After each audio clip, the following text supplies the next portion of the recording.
Estamos começando aqui mais um Dream Podcast. Esse é o programa número 8. Estamos muito felizes. Foi 7 programas. E hoje a gente está com uma convidada muito especial, né, Gabriel? Muito. E a gente está muito feliz. A gente é uma pessoa que a gente admira muito. É a Fabíola Kussabara. Kussabara. Essa, fiquei com medo de errar, hein? Não é um nome comum, né? É natural do quê? Kussabara é japonês. É japonês? Meu marido é japonês, bacana. A Fabíola, a nossa convidada, para quem não conhece, ela já é empresária há 20 anos. Trabalha com mulheres há 15, com inteligência emocional. Inteligência emocional. E terapia integrativa, que ela vai explicar aqui pra gente, que eu não sei o que é. E ela é dona da FISC, a escola de inglês em Avaré. E é criadora do método CIS. Isso? É isso aí, método CIS, já ensinando, juntando o útil ao agradável, já ensina inglês, né, Gabriel? O que significa a sigla CIS? CIS, a sigla de Can You See? Você consegue ver, você consegue enxergar, né? Que é o propósito que nós tenhamos esse olhar para nós mesmos, né? Que legal.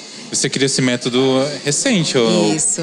Como que foi isso? Na verdade, vamos chegar nele aí. Eu quero agradecer também pelo convite e parabenizar vocês pela iniciativa, né, de trazer assuntos interessantes para que a gente também era da informação, né? Sim. Então isso é muito importante. Parabéns, já estão no oitavo. No oitavo, né? Programa. E a gente tem que... Quero fazer um agradecimento também. A gente, nesse último mês, a gente teve muitas visualizações. A gente ficou bastante feliz com a aceitação do programa na cidade. A gente tem que... Olha que maravilha. Tem que deixar esse agradecimento para você que está assistindo aí ou está ouvindo a gente. Principalmente no YouTube ou no Spotify. E se você que está ouvindo no Spotify, se inscreva no nosso canal, no Spotify, no YouTube. Deixar o like ajuda muito, comentar. Isso é muito importante para a gente. É isso aí, só tem resultado quem age. Boa. Não é? A ação é resultado. E Fabíola, exemplo assim, que nem você já falou pra gente que já trabalha, né, já é empresária há 20 anos, né? O que você fazia antes de morar em Avaré? Então, eu sou natural daqui, da cidade, né? Eu nasci aqui em Avaré. E com 17 anos eu saí de Avaré, fui para São Paulo e comecei minha faculdade de tradução e intérprete. Então, a minha profissão básica, primária, né, é tradução e intérprete. Então, por que intérprete?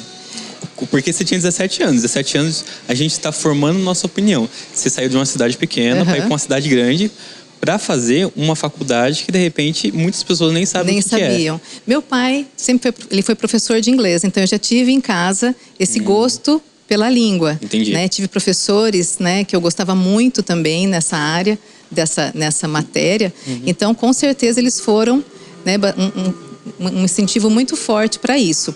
E como eu tinha, nesse momento, né, a pretensão já de morar fora e sair, eu já fui intencionalmente escolhendo. E como você falou, com 17 anos é cedo, né? Muito cedo. Então eu creio que desde aquela época, Deus já estava cuidando ali, já me dando uma orientação, sabendo que de 20 anos depois, praticamente, né? A gente já... 20 anos não. 12 anos depois eu estaria usando isso, né? Então eu fui para São Paulo com 17 anos e realmente isso aconteceu. Eu fiz a faculdade e realmente morei fora, morei no Japão 2 anos. Que legal. Morei no Japão 2 anos. Você terminou a faculdade em São Paulo? Terminei em São Paulo. Você terminou satisfeita? É isso mesmo que eu amo? Legal. Muito, gostei muito. E a gente, como você está falando, né? Nesse período de faculdade, a gente nem aproveita tanto quanto deveria. Então hoje, olhando para trás, eu vejo que eu fiz o que eu deveria ter feito mesmo e hoje eu acho que eu aproveitaria, assim, muito mais. Você falou das festinhas, Fabíola? Não, nunca fui de festa, Bruno. Como assim? Nunca fui, você acredita? Porque eu também fui atleta. Fui para a Seleção Paulista 2 vezes. Atleta de vôlei. Gente. Então nunca fui de festa, nunca fui de bebê. Que da hora. Né? Então eu já isso tive... bacana, surpreendeu. Então tem a Avaré com o nosso time, é o único título nacional. E nós somos campeões nacionais aqui. Eu também não sabia Que disso. da hora. né? E quando foi campeã, você tava no time? Sim, Puxa! Foi nessa fase de 17, 21 anos? assim? foi antes. Ah, quando- Foi antes. Então, com 17 eu já fui embora. Com 17 Varé era teve- campeã nacional de vôlei. Nacional, campeão paulista, Paulista, perdão. Campeão paulista de vôlei mesmo assim. E foi assim muito bacana. Foi uma época de ouro aqui da cidade, que o esporte era muito incentivado. E foi, se você procurar aí nas notícias, pesquisar, você da vai hora. achar. E então, o Bruno falou festinha, não, foi no sentido de estudar mesmo. Então eu vejo que eu tive professores excelentes. Então, como o Gabriel perguntou, eu amei e era aquilo que eu tinha que fazer mesmo. Tanto que quando eu fui para fora, quando eu morei no Japão, como se diz, né? Um outro mundo, literalmente. E por que o Japão? Porque assim, na época, foi meu primeiro casamento e ele foi jogar futebol lá. Seu primeiro marido era Isso, jogador de futebol isso. e ele foi jogar no Japão. Isso. Então, o inglês, para você ter uma ideia, lá eles têm muito cuidado com quem vem de fora. Então, eles oferecem universidades, escola, para que a pessoa aprenda o japonês. Certo. Então, e tudo isso de graça, justamente para incentivar, né, o estrangeiro a ter essa liberdade, enfim. E eu aprendi o japonês através do inglês. Então, era uma escola internacional. Então, tinha chinês, Quando tinha você foi pra lá, australiano. seu inglês já era fluente? Sim. Ok. Então tinha gente do mundo todo, australiano, Nova Zelândia, Tailândia. Então a professora dava o japonês, ensinava o japonês para nós através do inglês. Nossa, que legal. E como que foi? Por exemplo, você aprendeu inglês em São Paulo? Sim. Ou você desde novinha já... Não, eu comecei, na verdade... Olha, voltando. Ai, perdão, voltando. Eu comecei o meu inglês porque eu ganhei. Porque teve um concurso de beleza aqui em Avaré, que eu participava das escolas, que também foi muito famoso. E um dos prêmios foi um curso de inglês. Bacana. Porque na época, não é como hoje, né? Então, na época era mais difícil, tinha menos escolas, era mais caro. E eu ganhei e comecei a fazer. Então, como eu disse, eu já gostava antes, comecei a fazer e daí não parei mais. E foi quanto tempo você ficar fluente? Era tipo aquele Miss Avaré, né? Que legal, né? Não sabia disso aí, que não. o Miss Avaré você ganhou uma bolsa, né? Sim. É que eu moro na fazenda, e na fazenda, quem ganha bolsa Mas é lá quem onde ganha a você rainha mora- do rodeio. Mas lá onde você mora tem inglês, hein? Ela também tem, pô. Não, é que ele brincou. Você perguntou de ficar fluente, Gabriel? Foi quanto tempo você ficar fluente? Pra encarar e ir pra um outro país? Olha, Gabriel, na verdade, a fluência, ela vai se aperfeiçoando, aprimorando, né? Mas deve ficar um eu nível já fui... confortável, seguro pra ir pra Vai outro... depender do quanto você se empenha. Porque o que é a fluência? A fluência é você estar confortável no assunto que você está. Então você pode estar num nível básico, mas ser fluente naquilo que você está conversando. Entendi. Entendeu? Então, quando eu fui para lá, eu já havia me formado. Então, eu já tinha até dado aula antes, né? Que eu dei aula com 18 anos também nos estágios que legal. existiam, né? Em São Paulo. Então, eu já tinha. Já foi bem intenso, né? Desde cedo. Apesar de ser nova, você era muito experiente já quando foi pra lá. Eu já tinha os estágios em São Paulo, já tinha dado aula. Então, quando eu fui para o Japão, mesmo assim, lá eu continuei fazendo os meus cursos. Certo. Então, eu tinha uma amiga muito querida lá, que era da Austrália, então já praticava naturalmente e também eu fazia curso. Então, todos os lugares que eu morei, tanto fora do país como aqui no Brasil também, que eu morei em vários estados, então em todo lugar eu sempre cuidei em me aprimorar, essa área. E lá também não foi diferente. Então, aquilo que eu te falei, eu já era fluente, mas eu fui me aprofundando ainda mais. Então, eu fiz o Berlitz lá, no Japão. Então, isso me deu, assim, uma experiência muito grande, Nossa, né? que legal, né? Mas em relação ao método de ensino, é muito diferente lá do que foi aqui no Brasil? Então, na verdade, como eu estudei numa escola, cada escola tem um método próprio, né? Então, hoje, eu estudei praticamente em todas as escolas, todos os métodos Você pegou. eu peguei. E hoje eu tenho a escola, né, que o Bruno falou, que quando eu voltei para Avaré, depois de tudo isso, Sim. eu voltei para Avaré e comecei a dar as minhas aulas. Certo. E Então que você legal. pegou um pouquinho do que funcionou em cada uma. Não, na verdade não. Esse um pouquinho de cada uma foi no sentido de aprendizado mesmo, no sentido de ampliar o conhecimento. Pra você. Enfim, pra mim. Certo. Né? Daí quando eu voltei para Avaré, eu comecei a dar aulas. E em pouco tempo surgiu a oportunidade de adquirir a escola, que daí é a FISC, que eu tenho até hoje. Mas daí a FISC, ela tem o método dela, Isso, o método é isso próprio, que eu ia perguntar. né? Não, aí... E que, por sinal, modéstia à parte, sem, né, puxar a sardinha pro meu lado, mas é um dos melhores métodos que eu já conheci. Eu vejo Eu sou aluno, eu sou suspeito. Não, eu vejo que a FISC, ela em Olha, questão meu aluno. A FISC em questão de tecnologia, ela é muito avançada em relação às outras, A né? FISC, ela é assim... Eu conheci o Mr. Fisk, né, que foi o fundador da escola. Então, a base, assim, o coração da escola é o caráter dele. Então, é uma coisa muito humana, preocupado realmente com o aluno. O Bruno tá aí, né, que não me deixa mentir. Então, a FISC, ela tem 60 anos e é uma moça. É moderna, então acompanha a geração. Gostei. Ela tá sempre atualizada, sempre antenada. Então, Mas por isso exemplo que, assim, ó, você morou no Japão quanto tempo? 2 anos. 2 anos. Tipo, você deve ter vivido muitas coisas lá. Sim. Você deve ter absorvido muita coisa da Sim. cultura. E você voltou pra Avaré. E exemplo assim, você já veio com a ideia de empreender, de abrir um negócio? Não, ou foi uma Bruno, coisa que não. surgiu e você viu a oportunidade e agarrou? Na verdade, não vim com essa cabeça, não. Quando eu voltei do Japão, na verdade, eu não voltei para Avaré. Eu voltei para São Paulo, né? Voltei para São Paulo, depois acabei morando também em outros estados do país. E depois, por situações que ocorreram na minha vida, eu acabei voltando para Avaré, que foi quando eu me separei. Certo. Daí eu voltei para Avaré. Então foi nesse ínterim que eu recomecei, digamos assim. Daí eu comecei a dar as minhas aulas De inglês. de inglês, mas em escola tradicional, não foi numa escola específica como é a FISC. Tá. Daí, dando essas aulas, houve a oportunidade de eu dar aulas na FISC. Quantos anos você tinha nessa época? 29. A FISC já existia em Avaré, então. A FISC já existia. Você foi ser Eu fui professora da FISC. Certo. E como é que foi que esse legal. processo até se tornar hoje a dona? Então, esse processo foi muito rápido. Eu comecei a dar aulas lá.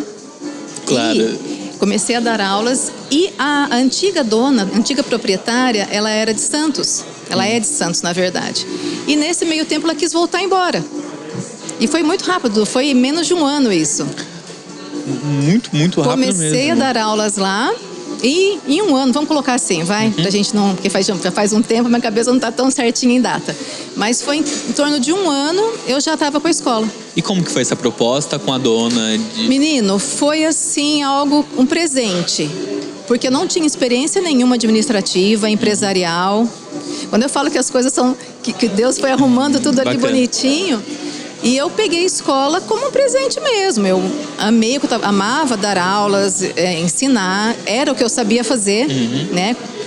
Toda essa preparação aí, morando fora. Então, foi como um presente para mim. E eu tô nessa há 20 anos. Já faz 20 anos. 20 anos, praticamente 20 anos. Não faz 20 redondo, mas praticamente 20 anos. Que ano que foi isso daí? 2003, final de 2003 para 2004, se eu não me engano. Você recebeu, tipo assim, você sentiu assim que tinha dificuldades, assim, você sendo a dona, mulher nessa época? Pra você ter uma Como é que era ideia, isso? olha quando eu trabalhava, quando eu dava aula, então eu ia toda... Ainda gosto de me arrumar, né? Então eu era toda arrumadinha e tal. E os pais de alunos, né, me conheciam e tal. E quando eu peguei a escola, uma mãe cujo filho já estudava lá faz tempo, ela chegou e falou assim: nossa, por que você tá descabelada? Porque eu acho que ela nunca tinha me visto descabelada. Então acho que foi a primeira coisa que acontece quando você pega um negócio e começa. Porque eu fazia tudo, eu dava aula, então não tinha tantos professores para me ajudar. Não é o glamour que a galera acha que é ser dona. Gabriel, não é. Então eu começava cedo e parava só à noite. Né? Então, quer dizer, eu nunca esqueço essa frase. E ela falou assim: nossa, você estava tão arrumadinha antes, agora está descabelada. Eu falei: ai, minha filha, acho que é o preço que eu já comecei a pagar. Mas assim, não foi fácil, né? Porque eu lembro que, como eu não tinha, hoje, com a experiência que eu tenho, eu olho para trás e falo assim: meu Deus, o que eu fiz? Né? Porque não tinha experiência, então... Você tinha 20 quantos anos? Eu tinha 29. 29 anos. 29 para 30. Super nova para estar gerenciando um negócio. Sem experiência, né? Isso, exatamente. Então eu lembro até hoje que, por exemplo, o recurso que entrava hoje era para pagar a conta de amanhã. Então você não tinha algo assim, né, já preparado. Então foi algo assim que eu aproveitei, como o Bruno disse, eu não tinha pretensão de aproveitar, nem tinha intenção de comprar. Eu lembro que quando ela chegou e a antiga dona chegou e me chamou, falou assim: olha, eu quero ir embora e eu queria que você comprasse a escola. Eu dei risada, né? Eu falei: mas como assim você queria? Eu não tenho condição de comprar.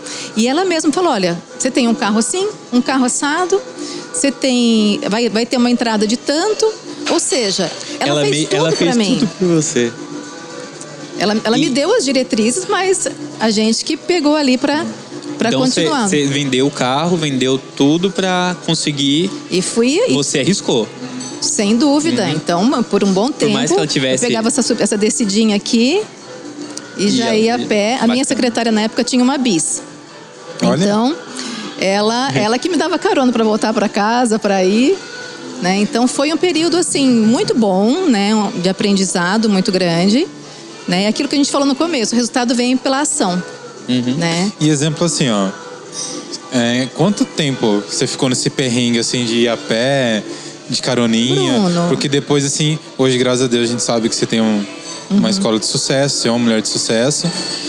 Mas quanto tempo demorou pra você começar assim, você falar: nossa, olha, graças a Deus agora tô tendo fôlego aí? Eu sempre fui uma mulher muito assim persistente, corajosa, digamos assim. Mas demorou. Acho que para falar assim, de estar tranquilo, sempre a gente está buscando coisas novas, então a gente nunca fala que está super tranquilo. Mas acho que foi até eu comprar um carro para acho que foi 1 ano mais ou menos, ou um pouquinho menos. Mas a situação de estar sozinha lá e ralando, assim, aí foi um pouco mais, aí foi mais tempo, até as coisas. Uma coisa importante, eu dei aula há 16 anos na cooperativa Olambra, para os diretores e os gerentes de lá. E um dia eu dei carona para um gerente e ele viu que estava muito cansada, trabalhando muito, porque eu ia 2 vezes por semana para Olambra e voltava à noite. Então, aquela estrada, quem conhece sabe que é perigosa. E acho que ele viu que eu estava muito cansada, por isso que é a importância dos conselhos das pessoas corretas, né? Com certeza. E ele falou assim para mim: Fabíola, você está dando aula o dia todo? Eu falei: tô. E ele viu que eu estava nessa correria. Ele falou assim: olha, se você não sair do operacional, se você não sair de dentro de sala de aula, você não vai crescer. Então, porque a gente tinha medo, né? Eu falei: eu vou contratar, como que eu vou pagar, como que vai ser? É um custo a mais, né? Então, daquele conselho em diante, eu comecei a mudar um pouquinho também a minha visão, meu olhar, e comecei a abrir um pouquinho a guarda, trazer professores. Daí, realmente, porque foi num conselho de ouro. E é difícil esse momento, né? Como você disse, ter que ter fé, arriscar e calcular, né, aquilo que você vai fazer. Mas foi esse conselho, né, que essa pessoa me deu e começou a abrir os meus olhos. Como eu falei, eu não tinha experiência nenhuma quando eu peguei a escola, né? Então foi de erros e acertos mesmo, né? A FISC, né, não foi totalmente mérito, né, só meu. A FISC mesma, ela tem muitos treinamentos. Então ela nunca vai deixar um franqueado novo lá sem nenhum tipo de apoio, né? Então a FISC, ela tem toda uma estrutura para te orientar em todas as áreas. Mas o dia a dia ali é a gente assim, mesmo, né? Não é fácil, dia a dia né? é a gente. Você tem que chamar a responsa, senão não... Exatamente. E a gente está numa cidade pequena, né, Gabriel? Eu falo que, por exemplo, em uma cidade grande, tudo que nós oferecemos aqui, a FISC de uma cidade muito grande oferece também. Só que aqui, você sai na rua, você encontra com o seu aluno. Você sai na rua, você encontra com a mãe do seu aluno. Então, o nível da tua entrega e da tua responsabilidade com aquele aluno é muito maior do que numa São Paulo, por exemplo, que dificilmente você vai encontrar com alguém na rua. Então, né, tudo que envolve esse ensino para uma cidade pequena, você tem que ter muito mais cuidado, muito mais empenho. Eu penso assim, pelo menos, né? Eu tomo muito cuidado. E para mim eles são muito importantes, assim, né? Porque a gente é educador. Então a gente tem que cuidar de como a gente está na rua, né? De atitudes, dos atos. Isso para mim é muito importante, sim. Exemplo. E hoje eu vejo assim, me surpreende até, né? Ainda você dá aula ainda, né? Você dá muitas aulas, pelo que eu vejo. Você dá a minha aula primeiro, não sei o que. Claro, Gabriel. E eu vejo assim que apesar de a escola ter um método, você tem uma experiência assim que é bem diferenciada assim do restante assim. Você tipo, além de ser a dona, você é uma líder que mostra ali no dia a dia, né? E o contrário também é verdadeiro. O sair totalmente de dentro de sala de aula também eu não gosto. Porque você também está sentindo como tá, como estão os alunos.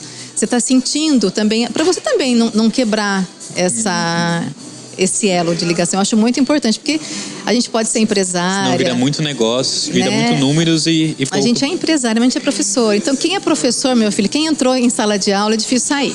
Eu vejo você assim, pega um amor você conhece os alunos assim, pelos nomes. Sim, sim. Então, fulano, não, ela fala o nome da pessoa, que a mãe, que isso, você tem um cuidado bem... Tem alunos lá que a gente teve, por exemplo, 1, 2, 3, olha, para não mentir, em torno de 5 já alunos que se formaram conosco e se tornaram professores lá. Que legal. Puxa, legal. Entendeu? O meu filho mesmo, eu falei para você que está com 26 anos, ele se formou lá em inglês, espanhol, hoje ele faz doutorado no Rio de Janeiro. Então, você vê que não é só um negócio, a gente acredita naquilo, então aquilo dá resultado, aquilo dá fruto, entendeu? E ao longo do tempo você vê esses frutos, a sementinha sua plantada realmente dá frutos visíveis. Exatamente. Bacana. Então a gente vê aí pessoas que hoje têm profissões, né, são muito bem sucedidos, conceituados, porque aprenderam lá, se formaram com a gente, se espelharam na gente de uma certa forma, né? Por isso que eu falo que é muito importante você, né, uma frase que as pessoas falam, ninguém tem nada a ver com a minha vida. Eu acho uma frase muito mentirosa. Porque como não tem? Você não vive sozinho, você vive na sociedade, você inspira pessoas, você tá ali, as pessoas vão olhar para você, principalmente quando você tá com criança, adolescente. Então, a pessoa que fala, ninguém tem nada a ver com a minha vida, eu acho que não é 100% verdade, né? Bacana. Boa. Não é? Não, total. Boa, isso daí. E é forte, dá né? Dá pra gente repensar. Não, e é forte, né? principalmente numa sociedade que a gente tá extremamente digital, né? Onde a gente tem um placar estampado na nossa testa constantemente. E, na verdade, você tocou num ponto, né, de ser digital. Aí, ainda mais que a gente tem que ter uma noção de quem somos, daquilo que cremos, daquilo que rege a nossa vida. Porque se você não tiver esse olhar, você fica doido, porque o digital, ninguém vai pôr lá que tá ruim. Ninguém vai pôr lá que brigou com o marido. Ninguém vai colocar lá que tá num dia ruim. Então, se você ficar focado e o quanto que você acha digital, que isso prejudica as pessoas hoje em dia? Muito. O quanto tóxico é isso? Muito, principalmente se a pessoa não tiver esse autoconhecimento. Porque ela vai ser dirigida, ela vai ser comandada por aquilo que ela está vendo. Entendeu? Então ela vai acreditar piamente em todas aquelas fotos que existem. Entendeu? As fotos do Bruno. O Bruno é um super profissional, mas ele trabalha aquelas fotos. Então a foto que o Bruno põe lá finalmente... Posso dar um minutinho? A gente não falou dos nossos apoiadores. Posso? Verdade. Falou do... Primeiro é o Bruno com... Não é? Sou o patrocinador. tá de blusa nova. Não está vendo ainda. Ainda. Depois a gente agradece muito o apoio do seu Zeca em ceder o local. É um baita de um bar muito bacana que a gente gosta de frequentar. Então, quem está assistindo, quiser dar uma passada, toda quarta a gente está aqui. Também temos o nosso apoiador, que também é nosso produtor audiovisual, né? O Vitinho. A voz da consciência? A voz da consciência. Com churras. Churras de quanto, Vitinho? Com churras de segunda. É um baita de um canal no YouTube que você passa muita vontade de comer comida gostosa e até hoje ele não trouxe nada pra nós. Ele só manda os links. Faz tempo que você tá mandando. Há também o apoio do Pablo com as clínicas Araújo Novaes, né? Que são os maiores em Invisalign daqui de Avaré. Pra quem não sabe, Invisalign é o quê, Bruno? É um aparelho ortodôntico super discreto que eu estou usando e vocês não estão vendo. E, realmente. Super indico. Sou paciente. Não, basicamente, em vez de usar aquele tijolinho, que eu acho que visualmente não é bonito, tem um aparelho muito mais versátil. E o tratamento é rápido, né? Rápido, impressionante. Não, você vê que é a evolução, né? é a evolução? Eu usei o tijolinho e aquele assim, ó. Nossa. Eu não cheguei a usar isso, mas eu usei umas Eu já não sou garrinhas bonito, aqui. então eu não quis Você usar tá os outros. chique, você tá chique, Bruno. Também a Tron Cavaré, que nos apoiou com uma baita mesa. Essa mesa deles. Todo mundo fala bem dela. Essa é de mesa lá. é linda. Uhum. E também a Neo Solução Digital do Vitinho, que é sua solução para o marketing digital. Marketing digital. Fechou? Obrigado pelo minuto pra gente falar deles. Obrigado a todos os nossos patrocinadores que estão com a gente, que acreditam no projeto. Quem sabe a Fisk em breve. Ué. Pô, bacana, hein? Bacana. E Ah lá. Não perde, não tá perdendo nenhuma chance, o hein? Vitinho ficou acelerado agora. Quem quiser ser um possível patrocinador, pode entrar em contato com a gente, pode comentar no vídeo, responder, mandar direct, qualquer coisa que a gente vê tudo e responde todo mundo, tá?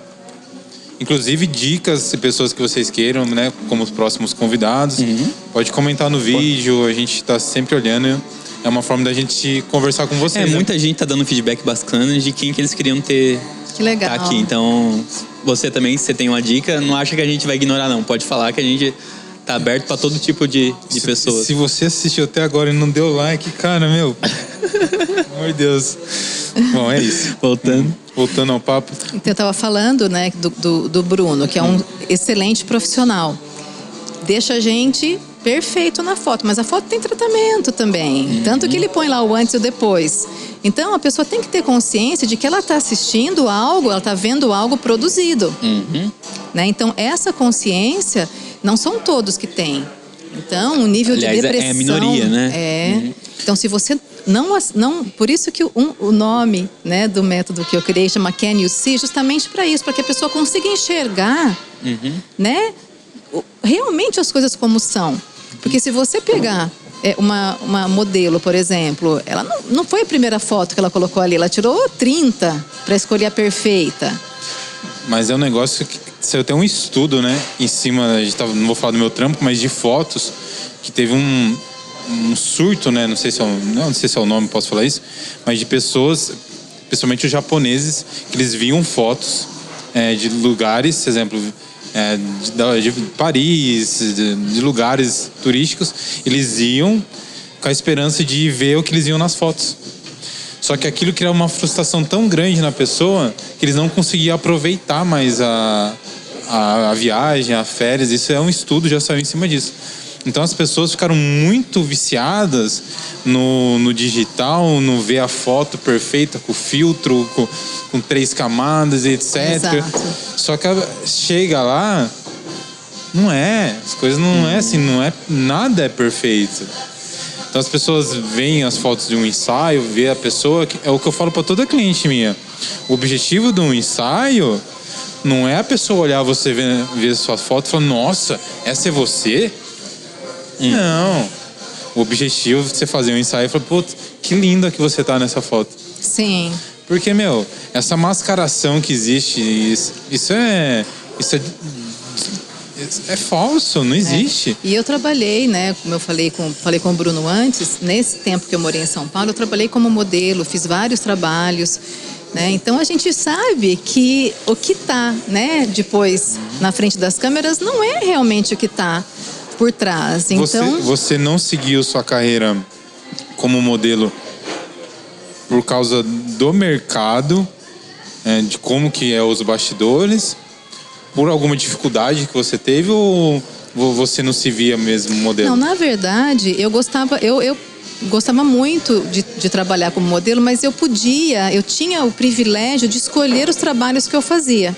Então, como você disse, os bastidores, eu não tenho experiências negativas disso, tá? Não tenho, então, graças a Deus, porque eu escolhia. Então, eu não fazia com outro homem, eu não fazia de lingerie, eu optava, eu podia não fazer, né?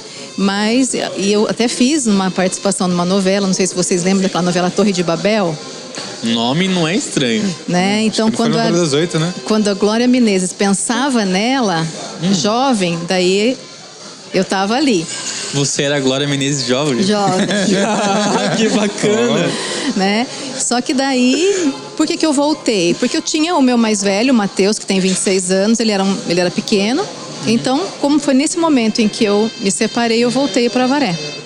Né? Então, foi essa opção Legal. mesmo para ficar. E você acha que foi uma decisão sábia ter voltado para cá? Sem dúvida. E por que você voltou para cá? Pelo estilo de vida, para cuidar, né, do Matheus. Eu ia estar teoricamente sozinha, meus pais estavam aqui, então foi uma... Foi tipo um aconchego emocional que você estava precisando. De certa forma, Legal. sim.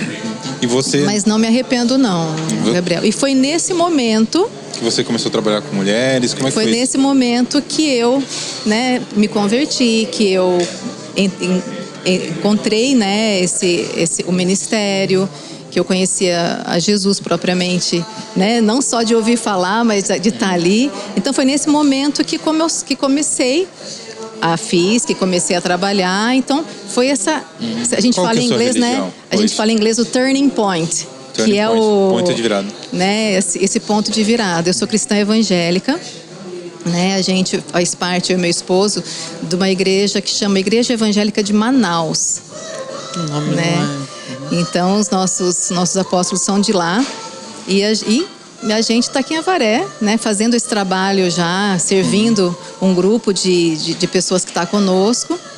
E foi nesse momento que começou. Então já faz esse tanto de anos aí que eu já estou cuidando, não só dessa igreja, tá? Então hoje nós estamos nessa igreja, então, mas veio ao longo desses anos, né?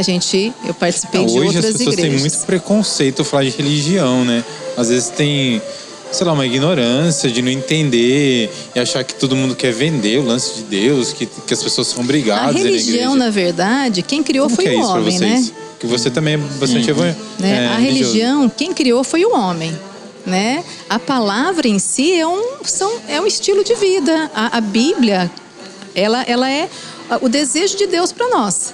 Então ali, se você quer se comunicar, quer conhecer, quer ouvir, está na palavra. Né? Agora a religião, a interpretação que os homens deram, né? A direção, Jesus ele nunca veio e falou assim, olha, tem essa religião, tem esse nome, tem essa placa. Ele deu o caminho, né? Foi o homem que criou tudo isso, né? E pela falta de conhecimento, pela falta de se aprofundar, pela falta de ter uma experiência individual que as pessoas o que eu vejo muito hoje, que você falou, né? Eu realmente conheci Jesus direito, né? As pessoas têm uma ideia muito falsa, às vezes, de quem é Deus ou de quem é Jesus. Uma ideia realmente muito distorcida. E elas não se propõem, de repente, a tirar um tempinho para... Deixa eu ver o que a Bíblia fala sobre isso. Aí quando a gente vai para temas polêmicos, sei lá, sobre homossexualismo, outras coisas, elas se fecham muito, mas elas não experimentam ler a Bíblia. E todo mundo tem uma Bíblia em casa. E como que você conhece uma pessoa? Passando tempo com ela. Boa. Como que você conhece? Você se casa com alguém, você namora alguém, você tem que conhecer. Você tem que saber o que a pessoa gosta, saber o que ela não gosta, saber quais... E por que com Deus seria diferente? As pessoas falam, mas não conhecem. Quanto tempo você passa lendo a palavra ou sabendo, se interessando, né, naquilo que Deus deixou para nós? Então, como que a gente tem intimidade e a gente não passa tempo junto? Boa. Né? Então, tem que realmente deixar de ser algo muito fora do contexto. Tem que estar no contexto, é estilo de vida. Não tem como você separar o que você crê. Eu tô trabalhando, tô na FISC. Não tem como eu ser uma coisa... A Fabíola cristã e a Fabíola empresária. E a empresária. Não tem. É a mesma pessoa. É a mesma pessoa. Não tem como você ser uma pessoa no domingo na igreja ou o dia que for e saiu de lá diferente. Boa. Né? É um estilo de vida, é o que a gente crê, né? Não, e é uma busca constante de se melhorar, não é que a gente vai se melhorando. Não. Né? A gente vai estando, quanto mais em contato com a palavra, quanto mais a gente vai conhecendo, mais a gente vai vendo que a gente está errada, né? Na verdade. É bacana, por exemplo, eu já estou lendo a Bíblia pela terceira vez, comecei mês passado. E cada vez que eu leio, a primeira eu li para conhecer os fatos, para entender. A segunda eu li para ver o que Deus está pensando sobre aquilo lá. Porque às vezes a gente vê a história, a gente não consegue imaginar o contexto. Por que Deus permitiu isso? Ou por que Ele fez isso? Uhum. Aí foi uma outra visão. Agora eu já estou vendo do ponto de vista das pessoas, das convivências, dos detalhes. Que às vezes o que é contado é só um pedacinho da história. E olha uma coisa tão interessante, Gabriel. Você está falando que você leu 3 vezes, né? Não, tô indo para a terceira agora. Terceira. Então, quantos anos você tinha quando você leu a primeira vez? Acho que uns 16, 17. Okay. Eu demorei uns 3, 4 anos para... A palavra, né, a Bíblia, ela fala com a gente. Ela é super atual quando a gente lê. Você está lendo hoje, com 27. Uhum. Ela é atual também. Muito. Mais ainda do que eu imaginava. Então, ela um livro não te transforma. A Bíblia te transforma. Então é uma coisa muito... Ela é viva. Então você vê que ela acompanha, entende? Então você leu com 17, 18, ela falou com você. Você está lendo hoje, parece que ela foi feita para os dias de hoje. Super atual. Entendeu? E por quê? Porque tem um Deus por trás, ele sabia que ela ia durar tanto já conhece, pelo milênio. Né? As pessoas assim que eu vejo que são leitores, se a pessoa vai indicar um livro, a pessoa fala, leia a Bíblia. Se você for indicar um livro, qual que você indica? A Bíblia. Todas as pessoas que são leitores afinco. E quando você, você teve esse contato com a igreja, quando que você realmente teve algum acontecimento, uma coisa que você viu, que você sentiu, que te tocou, para você mudar? Na verdade... cada um de nós tem uma experiência única, né, nesse momento. Então, quando eu voltei para Avaré, então foi um período muito tumultuado, incerto, um recomeço. E aquilo foi uma experiência muito única que eu tive, né? Então, quando você conhece, você vê novos caminhos, eu me sentia amparada e amada de uma maneira que ninguém poderia fazer. E olha que eu tive uma família, eu tenho, né, uma família que sempre foi bênção, pais e mães muito queridos, muito amorosos. Então eu não posso falar assim, olha, eu tive uma história de vida muito sofrida e quando eu conheci a palavra... Não, meus pais sempre foram muito queridos, tive uma infância e uma adolescência muito boas. Mas quando eu conheci, né, a palavra, quando conheci a Jesus... Foi uma transformação total, assim, de pensamento, de direção, né? Então, foi uma experiência única que Como é que foi esse primeiro passinho?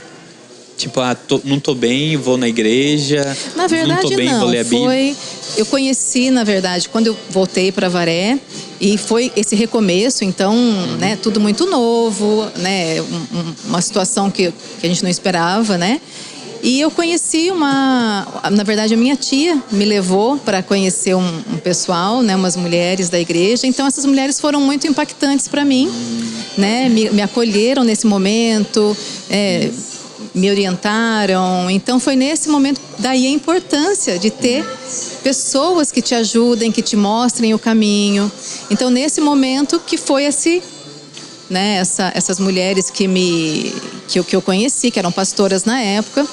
Então isso para mim foi muito importante, que deram esse apoio numa fase que a gente estava, como posso dizer, num recomeço, certo. Né? Num recomeço.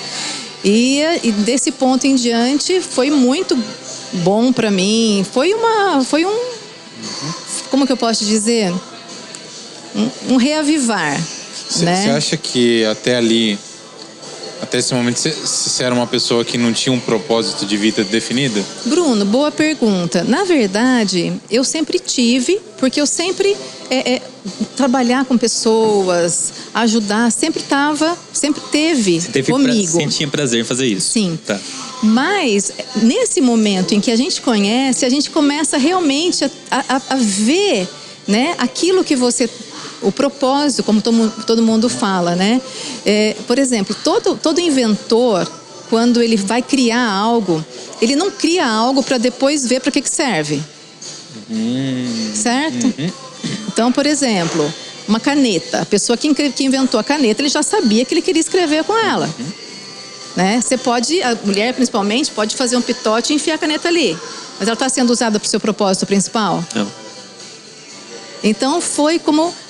exemplificando, quando o Senhor nos cria, Ele já sabe para que a gente vai, qual é o nosso propósito. Não foi por acaso e depois vamos ver o que vai fazer com ela. Então, nesse momento eu falei, poxa, estou feliz de trabalhar com mulheres, é esse caminho que eu quero, reconstruir, papapá.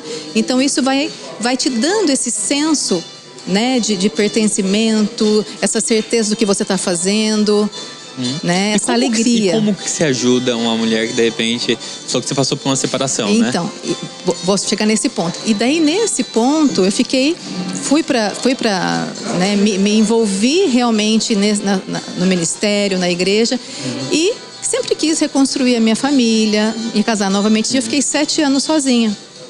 Nossa. Fiquei 7 anos sozinha, né? E buscando realmente em Deus né, para que eu reconstruísse a minha família, me casasse novamente e tal.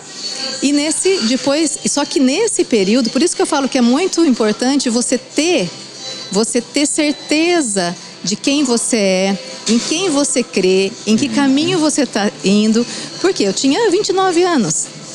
29 anos, né, jovem, né? E o pessoal vinha e falava assim, nossa, você não sai de casa? Não que eu ficasse presa dentro de casa. Lembra que eu falei que eu nunca fui de festa, nunca fui. E trabalhando bastantão. Então, sempre as pessoas vinham e falavam assim, olha, você tem que fazer tal coisa, você tem que sair, você tem que namorar, e não sei o quê. E o meu propósito estava em ter aquilo que Deus tinha para mim. Entende? E você ficar 7 anos sozinha não é uma coisa tão simples. Não. Principalmente hoje em dia, né? Por isso que eu estou falando aqui, é algo muito pessoal e muito único o que eu vivi, porque era a certeza daquilo que eu estava buscando e de quem tinha prometido. E depois de 7 anos eu encontrei novamente o Danilo, meu atual marido, né? Faz 13 anos já, e nós nos casamos e começamos a nossa história, que também não foi fácil. Por quê? Porque você passou 7 anos sozinhas, você veio de situações que não foram fáceis. Então toda a minha história, você entende que ela está levando para uma direção de reconstrução, de superação, de persistência, desde os meus 17 anos, né? Então, o tempo que eu passei também, eu e Danilo, nós tivemos muitos ajustes ao longo desses anos, né? Então, hoje, tratando de mulheres que também têm dificuldades, então quais foram as nossas dificuldades? Emocionais. Sempre emocionais. Comportamentais, personalidade. Aí quando você fala de casamento, mesmo quando são 2 pessoas maduras, é difícil se ajustar? Por quê, Gabriel? Eu já não era uma jovenzinha, eu me casei com 36 para 37. Você já tinha uma experiência? Eu já tinha uma experiência. Não tão boa, no caso. Toda separação, ela não é, né, muito agradável, embora, né? Só que assim, são 2 pessoas maduras, né, que já vêm, que têm uma vida anterior, né? Então, essa adaptação realmente, ela vai exigir o quê? Ela vai exigir aquilo que você pregou até se casar. Concorda? Que é paciência, que é amor, que é entendimento. Então eu falo que depois que eu me casei novamente, né, que eu tive que colocar em prática aquilo que eu aprendi, né, antes com a palavra. Então foi um treinamento e hoje eu posso falar que a gente venceu, que a gente superou, que a gente, né, eu tenho um casamento abençoado, não perfeito. Claro. Não perfeito, né? Que a gente, cada dia que passa, a gente aprende, cada dia que passa, a gente cresce, a gente diminui, né? Para que a gente alcance e vá mais longe, né? Então, esse período também de crescimento no casamento, a gente passa e vi... Qual que é as maiores dificuldades que vocês tiveram no começo, assim, que você teve e que você vê com as mulheres que hoje você conversa que elas também têm? Olha, uma coisa que eu vejo que é homens e mulheres, eles são iguais diante de Deus, ponto. Mas têm funções diferentes. Mas têm funções diferentes. Eu lembro uma... Por exemplo, muita gente acha que a Bíblia é, entre aspas, machista. Você concorda com essa afirmação ou você tem um... Olha, quem trata... Só ver como que Jesus tratou as mulheres. Quanto carinho, quanto amor, quanto respeito. Então, né? Mas são posições diferentes. Em que sentido?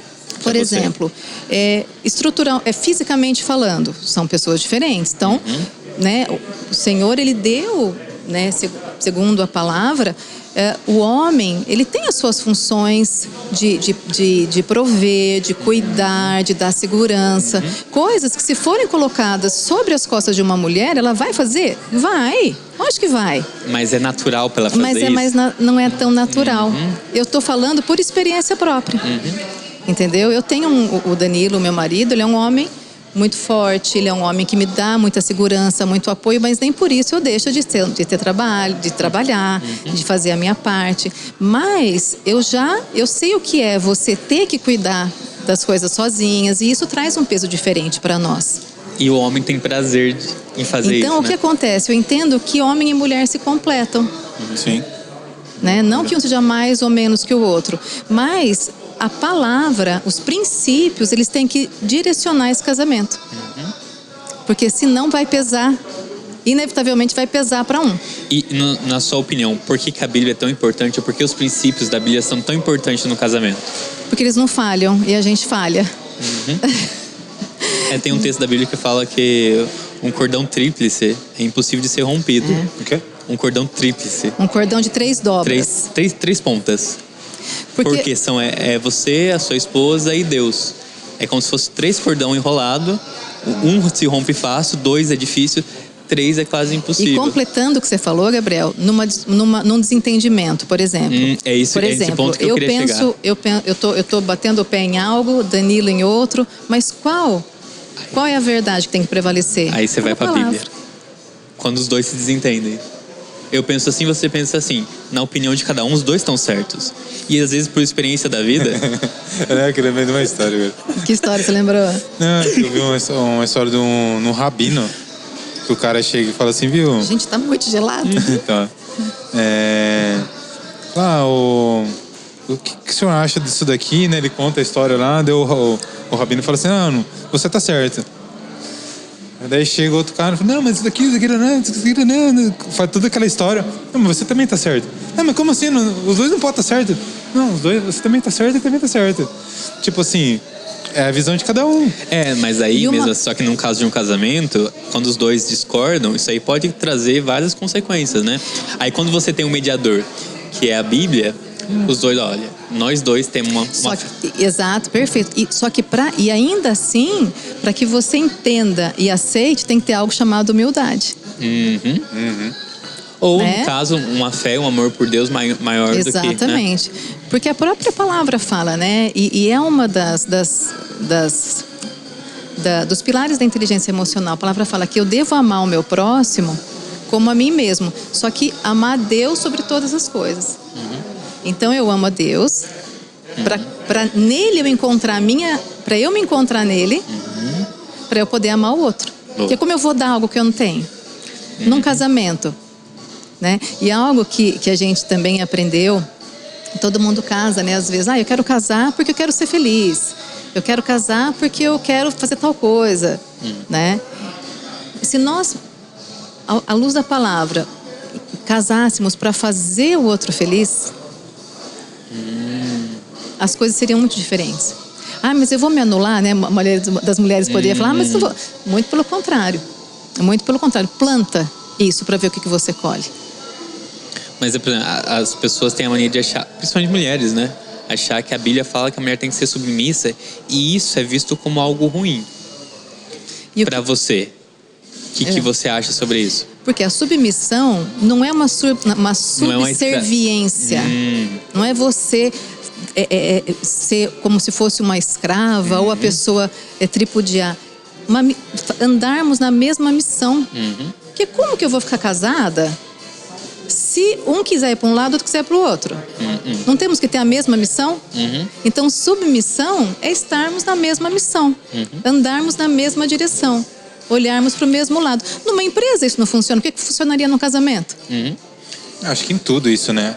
Eu gosto de ilustrar que é tipo aquelas corridas de rally, tem o cara que tá no volante, mas sempre tem um copiloto. O cara, o copiloto, é tão importante quanto o cara que tá no volante. Não é? Porque ele não consegue chegar no lugar sem alguém guiando ele. Então é como se fosse forma. Por mais que o homem às vezes esteja no volante, ele não vai conseguir chegar sem a boa ajuda de uma boa esposa. Eu concordo eu com você. acredito que relacionamento, todo tipo de relacionamento é 50% cada um. Amizade, trabalho. Exatamente, é a autorresponsabilidade. É igual você na escola também. Tipo, não adianta... Que nem você fala, Bruno, e você fez a sua parte? Você estudou em casa? Se o cara não fez... Porque num casamento, vida, assim. né, se você não assumir a sua responsabilidade, você acaba projetando no outro as suas insatisfações. Então nós temos que ter noção, por isso que o método também do Can You See, olhar para você. Qual é a tua responsabilidade em tudo isso que você vive? Porque é muito fácil olhar e falar assim, mas você errou. Você fez isso, você fez aquilo. Mas qual é a tua? É o autoconhecimento, né? Você não me respeita, mas você se respeita? Qual foi o nível de respeito que você deu? Qual foi a linha? Você acha que hoje as pessoas estão tendo muitas informações, tendo conhecimento e não estão tendo autoconhecimento? Na verdade, o autodesenvolvimento sem autoconhecimento estraga. O autodesenvolvimento sem o auto... Porque se você se desenvolve em várias áreas, mas não se conhece, você não vai suportar. Entendi. Entende? Então, num casamento, em qualquer tipo de relacionamento, essa noção de quem você é, né, quais são os teus pontos a serem melhorados, quais são os teus pontos fortes, isso tem que existir. Porque, veja bem, não são os pontos fortes de uma pessoa que fazem que ela tenha sucesso. Você parou para pensar nisso? Quantas pessoas vocês viram que são extremamente inteligentes, que têm diplomas, mas que não param em trabalho nenhum, que não dão certo, que estão pulando de relacionamento em relacionamento? Quantos vocês viram? Muitas pessoas. A maioria, a grande maioria, assim, né? Por quê? Porque não tem uma ideia e não conhecem quais são os pontos que te limitam. Então pensa num carro último tipo andando de freio de mão puxado. Ele vai andar na sua máxima potência? Assim somos nós quando nós não conhecemos aquilo que nos limita. Entendi. Entendeu? Eu conheci muitas pessoas extremamente inteligentes no sentido de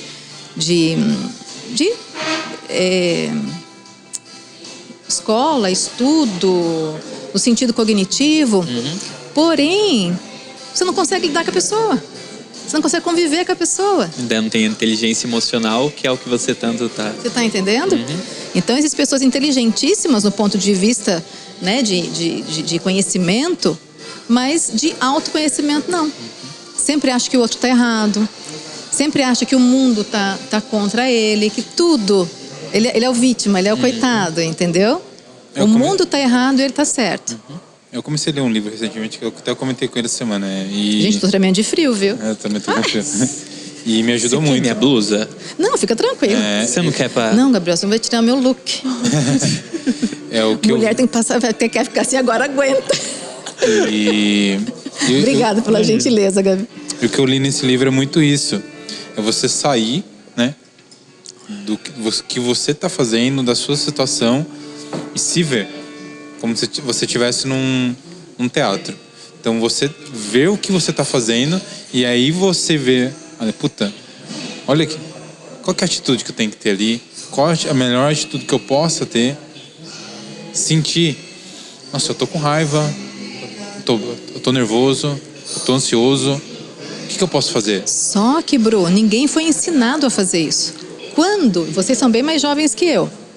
Então, seus pais também são bem mais jovens que os meus. Quando que os nossos pais chegaram para nós e falaram assim, Bruno, Gabriel, como foi seu dia hoje? O que você sentiu na tua prova? Se teve uma prova, o que você sentiu durante a prova? Ou teve uma briga na escola, uma discussão? O que aconteceu para chegar nisso? O que você sentiu? Nunca. Hoje, às vezes, é eu que faço isso com eles, dá uma... O que acontecia antes? Para de frescura. Que medo, o quê? Tem nada aí? Porque então também eles foram criados. Não, eles deram o melhor que eles deram. E foi bênção. Mas não foram, não aprenderam, então não deram. Então nós não fomos ensinados a perceber o que nós sentimos. E se nós não percebemos o que nós sentimos, nós não vamos conseguir gerenciar o que nós sentimos. Se nós não gerenciarmos o que nós sentimos, nós vamos ficar escravos das nossas reações, das nossas emoções. Porque todo o nosso comportamento, por trás, tem uma emoção. Pensei, senti, agi. Então, qual é a função de gerenciar uma emoção? Eu identificar, eu percebi o que eu senti e uso a razão para dar uma direção para aquela emoção. Porque se eu não tiver esse entendimento, eu vou ser refém das minhas emoções e a minha vida vai ser cheia de altos e baixos. Porque emoção você não controla. Não. São reações químicas de segundos. Não tem como você controlar. É isso que eu ia falar, que é químico. Entendeu? Agora, perceber sim. Como? Se conhecendo. O que o Bruno falou. Quando que você está com raiva? O que acontece no seu organismo se você está com raiva? Com medo? Só que nós não fomos ensinados. Então, por nós não termos sido ensinados a respeito disso, quando surge uma oportunidade, a gente paralisa, a gente corre. Quando surge uma situação difícil, mesmo no relacionamento, você fica com raiva, você vai agir de uma maneira exagerada. Isso vai destruir relacionamentos, vai destruir carreira, porque você aprendeu que você não pode ter raiva. Que ter raiva é coisa de gente mal criada, e ninguém gosta de gente mal criada. Só que, quando você sente a raiva, você manifestá-la da maneira correta, é sensacional. Porque você vai fazer o quê? Simplesmente colocar um limite. Até aqui você vai. Cada emoção, ela tem uma função específica. Entende? Só que nós nunca fomos ensinados. É o que eu vejo assim, que as pessoas usam os sentimentos de formas erradas. Por exemplo, assim, às vezes a pessoa tá com raiva, tá nervosa, e ela explode, ela faz coisas negativas. Porque ela tá mas ela poderia estar canalizando aquele sentimento. Eu, igual você, eu vim do esporte também. Então, eu aprendi desde cedo a canalizar aquela vontade, a força de querer fazer as coisas que eu sei que é meu lado positivo, mas eu sei que eu sou extremamente competitivo e odeio perder. Eu nem sei se eu gosto mais de ganhar ou tenho mais raiva de perder. Então, assim, é você saber trazer aquele sentimento seu. Pô, eu tô com raiva porque eu perdi, então, pô, eu vou melhorar. Mas não você ficar bravo que você vai brigar durante ali um evento, não. É você entender e canalizar de uma forma positiva. É o acordo, Bru, entre emoção e razão. Sim. O foco da inteligência emocional é fazer o quê? É um acordo. Inteligência, razão e emoção juntos.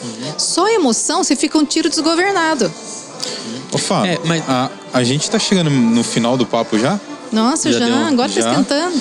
E só pra gente não deixar passar alguns pontos, eu queria que você falasse um pouquinho mais agora sobre essa parte da inteligência emocional, desse trabalho seu que você faz com as mulheres, e um pouquinho melhor do seu método, né? Que a gente já tá falando, mas eu queria que você explicasse um pouquinho melhor para quem tá ouvindo ou assistindo a gente. Então, desde que eu comecei a lidar com mulheres, como eu falei, essa foi uma de estar vendo situações recorrentes, como nós falamos, de uma autoestima baixa, de reações exageradas, de falta de um autocontrole, né, de até uma resiliência, uma perseverança em situações, até na minha própria história. Então isso foi foi me levando a querer saber mais disso, a querer estudar mais profundamente a causa raiz de tudo isso, mas sempre pelos princípios da palavra. Porque se você for ver, não é todos os parâmetros e todos os pilares da inteligência emocional, elas são bíblicos. Já tem na palavra. Cita um exemplo para quem está ouvindo para entender. Um dos pilares da inteligência emocional é autocontrole. A palavra fala do domínio próprio. O que é o domínio próprio? É você entregar, é você, como o Bruno falou, canalizar as suas reações, as suas emoções, é entregar para Deus aquilo que você vai fazer. Mas como que você vai fazer? Eu tenho que saber.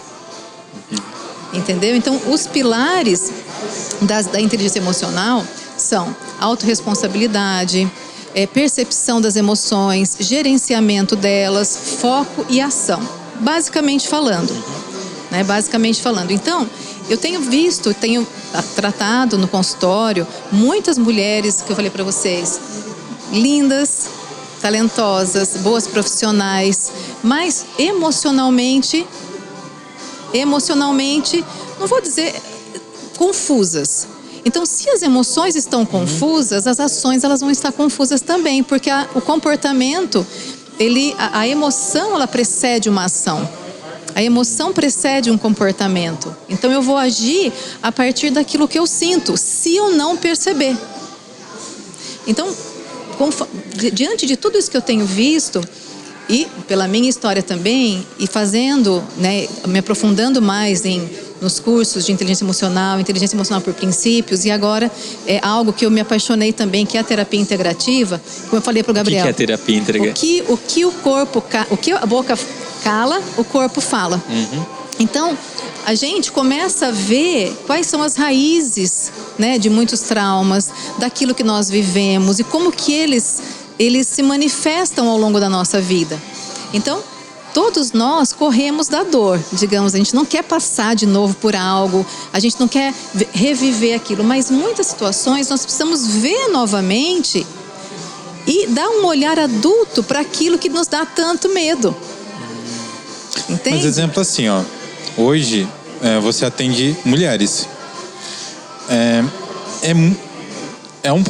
Deve ser um processo longo, tratamento, né? Para a pessoa se autoconhecer e chegar a ter respostas, né? É muito rápido, viu, Bruno? Ah, é? É muito rápido, é muito rápido. Esse processo, né, a priori, nós temos um começo, meio e fim. Não é algo que vai durar anos, né? A não ser que a pessoa pontualmente queira tratar, né? Porque assim como fisicamente nós temos que eliminar, se você come, você tem que fisiologicamente eliminar aquilo que você comeu. Com a emoção é a mesma coisa. Só que nós não fomos ensinados a fazer isso. E como que é essa sessão, assim? Então, e essas emoções, a convivência, relacionamento, nós estamos nos alimentando de emoção. Certo. E se eu não aprendo a desbloqueá-las, a eliminá-las, você imagina como que elas ficam dentro da gente. O corpo vai falar de alguma maneira. E fala como? Através de dor, doença, comportamento, quando você não entende. Então aquilo vai, né? Você não sabe lidar com tristeza, não sabe lidar com a raiva. Então, na verdade, o Can You See, ele veio, eu fiz para que a pessoa consiga enxergar quais são as raízes do seu comportamento, né? Quais são os programas emocionais que ela tem carregado ao longo da vida, que ela pode ser a protagonista da história dela. Porque se nós não tivermos esse olhar, não olharmos a nossa história, nós vamos inevitavelmente ter a tendência de repetir a história de pai e de mãe. Sem perceber. Sim. Por quê? Porque eu não estou olhando para isso. Tá, mas exemplo assim, a pessoa quando ela já consegue ter uma percepção e vai fazer um tratamento, já é um grande passo. Sem dúvida. Mas exemplo assim, como que uma pessoa que, exemplo, está te ouvindo agora, ela consegue perceber que ela está num momento que ela precisa ter essa reflexão? Porque ela não sabe ainda, mas ela precisa. Boa pergunta. Tem que olhar para a sua vida e ver o que está doendo muito e que sempre se repete. Situações que você vive constantemente. Que às vezes a pessoa culpa muito o ambiente ou de repente uma pessoa. E que você não vence. Então aquela situação se repete na sua vida. Um relacionamento que não avança, que não dá certo, trabalho que você não para. Só estou falando de coisas simples. Então veja na sua vida situações recorrentes que estão te trazendo dor e sofrimento e que você não vence. Um padrão, né? Falou tudo, um padrão. Nós reproduzimos padrões emocionais que, se nós não olharmos, não identificarmos e mudarmos essa trilha... Vou dar um exemplo. Imagina que você quer entrar numa floresta, vai. E é uma floresta fechada. Só que você tem que entrar ali. Daí você olha para o lado, você vê um caminho ali de terra batida. Por onde você vai entrar? Por lá, porque o caminho já foi aberto. Isso são os padrões emocionais. São caminhos, né, que o nosso cérebro, né, fazem, os nossos neurônios, né, que acontecem, que fazem esse caminho e que tornam-se os nossos hábitos, os nossos programas. Então, a reação ela vai ser sempre daquele jeito, você vai entrar. Então, qual é o propósito das sessões do Can You See? É formar novas trilhas neurais para que você tenha outro tipo de atitude, para que você tenha outro tipo de comportamento. Que a princípio, como entrar na floresta, a começo pode ser difícil, porque você está abrindo um novo caminho, mas depois que você abre... Exato, porque enquanto nós adultos, nós vamos precisar disso na base do treinamento mesmo, criar novos hábitos. Por quê? Porque esses padrões, eles foram criados praticamente na infância. Então já viraram para nós o quê? Eu não penso para fazer, porque o cérebro, o que ele quer? Ele é nosso amigo. Só que ele quer preservar a nossa existência o maior tempo possível, porém gastando menos energia. Então, quantas vezes você foi para algum lugar de carro, que já é teu caminho habitual, e você fala assim, nossa, como que eu cheguei aqui? Eu nem vi. Porque o cérebro já vai pegar aquele caminho para que você não gaste energia. Então, assim também são com as reações, assim são com os comportamentos. Se você não identificá-los, você vai tender a repeti-los. Sim. E Fabiola, se você repete algo, você tem o quê? O mesmo resultado. Isso também serve para relacionamentos abusivos, no caso das mulheres. Mulher que está num relacionamento abusivo e ela às vezes não consegue perceber ou não consegue sair. Sim, sem dúvida, porque aí tem os padrões emocionais dela também, principalmente dela, né? Então ela vai ter que olhar o que faz com que ela não tome uma atitude, o que faz com que ela aceite aquela situação, porque você vê que é difícil a pessoa sair daquele... Porque eu fico imaginando uma pessoa num relacionamento, exemplo, casal bonito, cristão, sei lá, tô falando de vocês não. Não. Mas exemplo assim, o casal vai na igreja e tal, mas o cara chega em casa e bate na mulher. Então, você está falando, não é o meu caso, mas... Não, mas o que leva essa mulher ficar com um cara... Padrão emocional. Que bate nela e ela não sai. São padrões emocionais. Tudo vai ter que ser analisado, que é o nosso programa. Qual a ideia que ela tem de relacionamento? O que foi ensinado para ela? Entendeu? Qual foi o histórico dela? Entendeu? Então, todos esses padrões emocionais, qual é a raiz de todo o comportamento, que é o foco das sessões. Você acha que assim, uma pessoa assim que vê, às vezes, o pai batendo na mãe, isso fica mais natural para ela conviver isso de novo? Olha, você pode reproduzir padrão. Você pode ver que, às vezes, existem casos em que a pessoa cresce vendo o pai batendo na mãe, ou o pai alcoólatra, e essa pessoa se casa. Você pode ver que, às vezes, ela repete padrão. Às vezes, muitas vezes, o marido, ela vai apanhar do marido, ela vai casar com alguém alcoólatra, porque é uma repetição de padrão. E o oposto também, né? Ou você repele, ou você atrai, ou você reproduz o padrão. Né? Então tudo isso, esses padrões emocionais, eles são formados na infância. Então, Infância que você diz é que os 8, até 10 anos. 8, 10 anos. Então, as sessões, elas são o quê? Você olhar para a tua história com um olhar adulto. Porque as emoções... Vamos fazer um paralelo aqui. As emoções são a criança e a razão somos nós adultos. Só que a emoção, ela é muito mais forte do que a razão.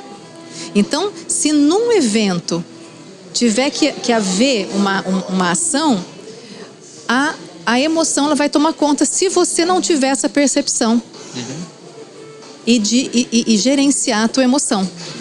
Porque se você não trouxer esse acordo de razão e emoção, a emoção vai tomar conta. Por isso que há repetição. A pessoa fala assim, puxa, sabia que não era para fazer, mas fiz. Sabia que não era para falar, mas falei. Sabia que não era para estourar naquele momento, mas não aguentei. Porque naquele momento... Porque a emoção tomou conta. A razão fica de lado, até como algo de proteção. Isso é treinável ou ele Sem é dúvida. recondicionável? Treinável. Você vai reprogramar. Você vai ressignificar. Você vai dar um significado novo para aquilo. Entendi. Porque algo que na infância te causava muito medo, quando você sentir essa emoção novamente, você vai, se você não ressignificou, você vai ter duas atitudes básicas. Ou você vai travar, vai paralisar, ou você vai fugir. Por isso que pessoas diante de oportunidades, de decisões e escolhas, elas perdem oportunidades, não decidem, porque essa emoção tomou conta e você não entende que aquilo não vai te causar... Por quê? Porque primitivamente, para que serve o medo? Para proteger a sua vida. Diante de uma situação de grande perigo, você vai... Um assalto, por exemplo. Você vai fazer o quê? Você vai tentar se proteger. Você vai paralisar, ó. Isso é uma reação natural do teu cérebro. Antigamente, lá nos primórdios, você saía para caçar, chegou um leão na tua frente, um urso, você vai parar e vai calcular o que você vai fazer? Você vai correr. Por quê? Está dependendo da sua vida. Então, o medo ele serve para nos proteger. Só que hoje em dia, qual a chance de nós encontrarmos com um leão, com um urso no meio da rua e estarmos sofrendo um assalto todo dia? Quase nada. Só que o medo, essa emoção, ela funciona. E quando o medo é positivo? Quando ele é positivo, quando ele te impede de fazer coisas que vão colocar a tua vida em risco. Por exemplo, você está numa ponte, você não vai sair andando, aquilo já te priva.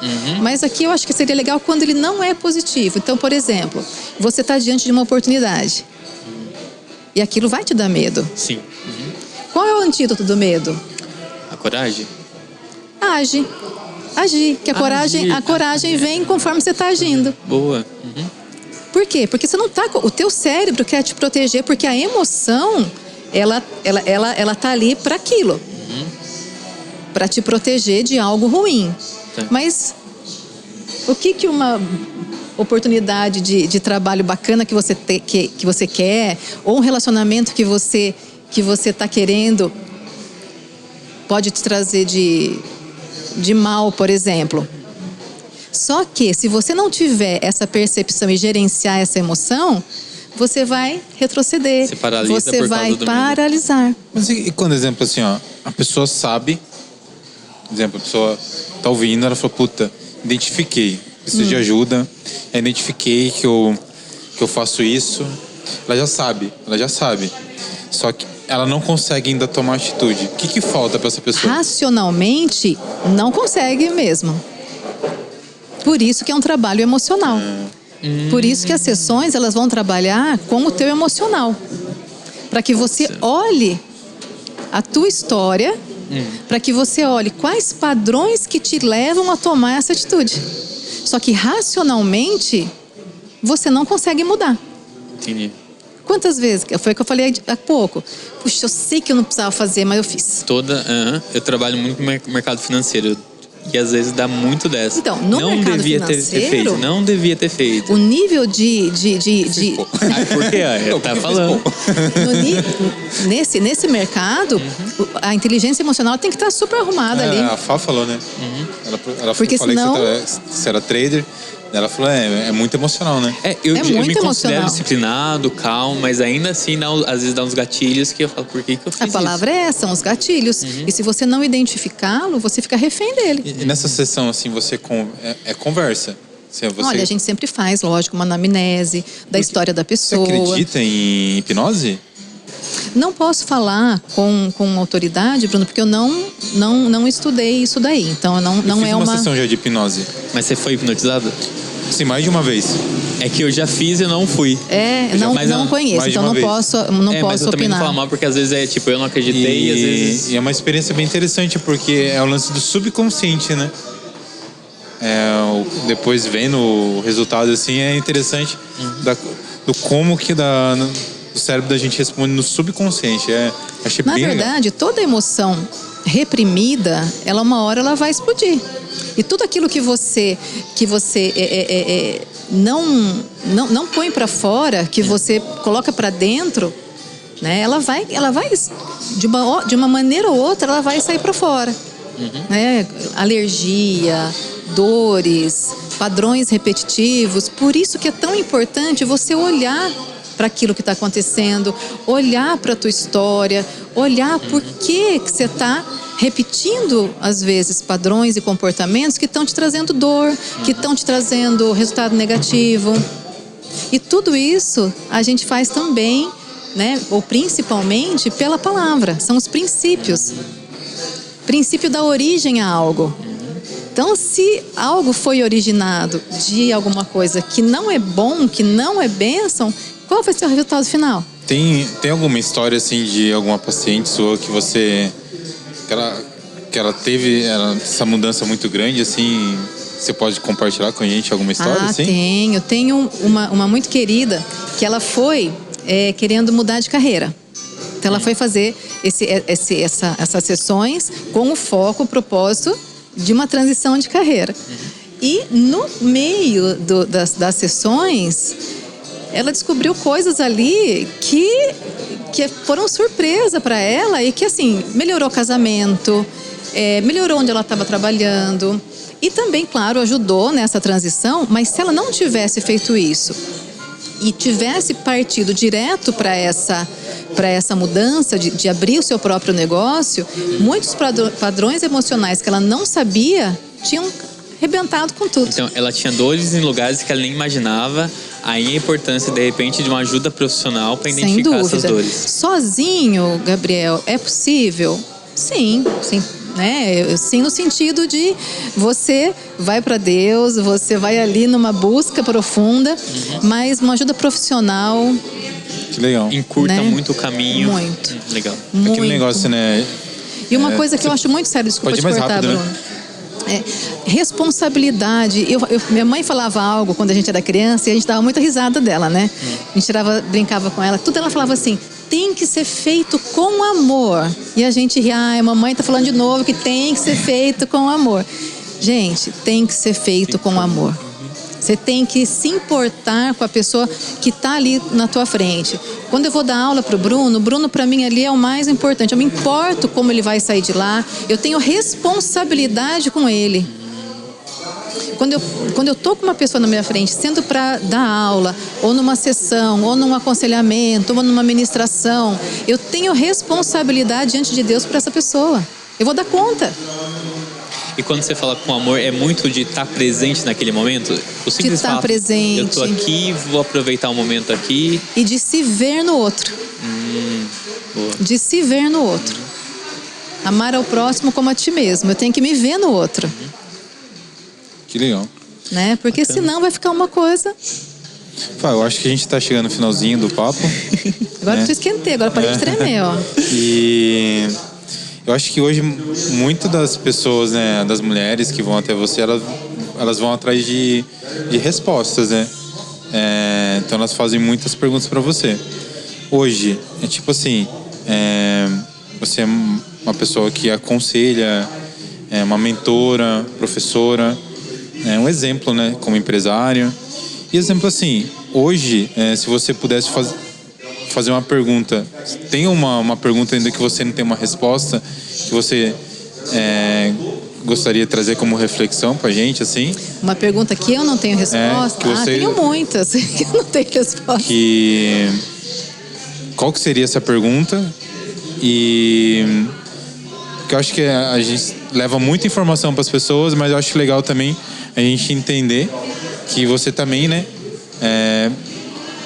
tá numa evolução e tem suas dúvidas em algumas coisas também. Olha, enquanto você me fazia essa pergunta, que não foi combinado, né? Então é uma pergunta difícil, tá, Bruno? Eu também achei. Nem quando eu não tava sabendo isso aí, não. Enquanto você me falava, me veio algo, né? Porque, assim, a busca de todo ser humano é buscar ser amado e ser aceito, né? Só que, quando a gente quer ser amado e ser aceito, a gente busca, às vezes, agradar quem a gente não deveria. A gente faz coisas que não deveria, simplesmente para receber esse amor e essa aceitação. Então, se eu pudesse fazer uma pergunta, eu perguntaria: quem você está querendo agradar? Se nós já fomos aceitos e amados incondicionalmente. Por Deus. Quando você entende a tua identidade, de que você já foi amado e já foi aceito, você busca agradar a única pessoa que não vai te decepcionar, a única pessoa que não vai te mandar para o caminho errado. Porque se você for ver muitas atitudes, muitas situações que as pessoas fazem e que dão errado, porque ela tentou agradar, que ela tentou negar, né, o que ela queria em detrimento, para agradar outra pessoa. E aquilo, né, relacionamento abusivo, você falou? Então, quem você está querendo agradar? Para quê? Né? Tá dando resultado? Né? Quais são as situações que estão se repetindo na sua vida e te trazendo dor? E toda qualidade em excesso vira um defeito. Então, se você é uma pessoa muito forte, eu falo isso até por mim, sou uma pessoa muito resiliente, vamos dizer assim, que aguenta e vai, só que se você usar essa sua qualidade em excesso, ninguém vai te respeitar, porque você vai aguentar tudo, você vai aguentar, você não vai colocar um limite naquilo. Então, seria pra gente, tudo cai aonde? Em você saber quais são as origens das suas ações, o porquê que você se comporta desse jeito, quais resultados você está tendo, como está a tua vida hoje. Ela nada mais é do que resultado das decisões e escolhas que você tomou ontem na tua vida até hoje. Então, quem você está querendo agradar? Boa pergunta. Eu só tenho a agradecer pelo papo. Foi incrível, a gente teve vários insights, né? Você passou uma mensagem incrível. Eu acredito que as pessoas que assistiram, ouviram isso, foram tocadas de alguma forma. Que bom, Bruno. Hoje, o podcast, o grande propósito dele é levar esse conhecimento, essa mensagem para as pessoas que possam, de alguma forma, ouvir de novo, e depois ouvir de novo, e sempre ter uma percepção diferente. Do que a gente conversou, da mensagem. Eu acho que você deu vários ensinamentos que eu com certeza vou levar muita coisa para mim. Então eu só agradeço. Tem uma coisa para falar, Gabriel? Não, me surpreendeu muito o papo. Eu não te conhecia antes, né? Então eu vim com aquele negócio, assim como o público talvez não te conhece, né? Para conhecer quem é a Fabíola. Me surpreendeu muito a profundidade da pessoa que você é. E é muito bacana porque isso reflete talvez nas mulheres que a gente que tá ouvindo, né? Então você passou muita coisa bacana, muita mesmo, né? Por isso que a gente falou, vamos falar de mulher, vamos falar sobre sentimento, que é um papo bacana. Então, a gente é grato por aceitar o convite e por vir aqui de coração aberto. Muito obrigada, eu agradeço a vocês muito. E aquilo, a gente está aqui para servir. né? A gente está para servir, para ajudar.